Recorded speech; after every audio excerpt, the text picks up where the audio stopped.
Starting anything from scratch takes a lot of time and patience. That certainly applies to track operators looking to build car counts across the region.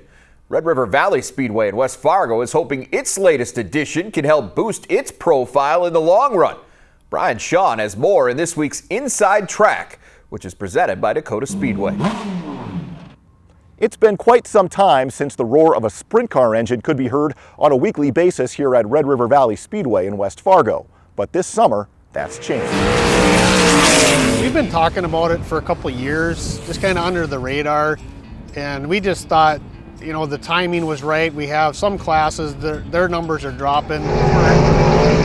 The track started the only IMCA Race Saver Sprint Car show in North Dakota this season, and as expected, it's going to take some time for it to develop.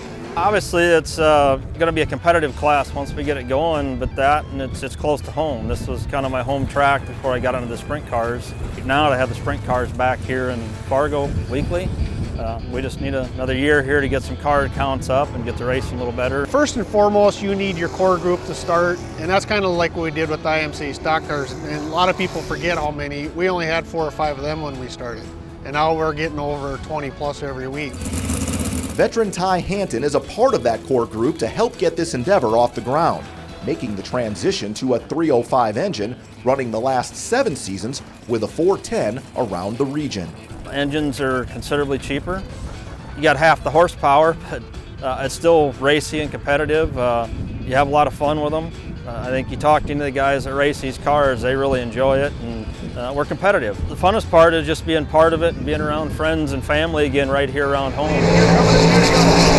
On the other hand, for youngster Ty Wilkie of Detroit Lakes, Minnesota, it's a whole different way of racing from what he's used to. We didn't really know what we wanted to jump up to from the Legend. We just kind of guessed, and we thought about getting a sprint car, and we found a 305 in Wisconsin. We were talking about it, and we just did it.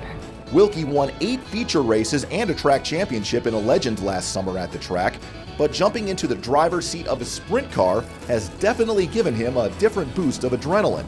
Going from a 150 horsepower car to a 500 horsepower car is just insane, and it's crazy how much this one steers better than the Legend. It literally helps you turn around the corner with the wing, and putting 2,100 pounds of downforce on the car is nuts. More cars will eventually join the field as time goes along, but for now it's all about planting the seeds and reaping the benefits down the road. You got to give the class time. Racers want to see the other cars race, so maybe some guys will leave the class they're in now and then do a sprint car in the off season, and then they're ready next year. After driving one of these, I don't want to really get out of it because it's so fun. They've been supportive with us. They're willing to help build the class, so I think next year you're going to see us have 10, 12 cars, and it'll be a lot better show for everybody.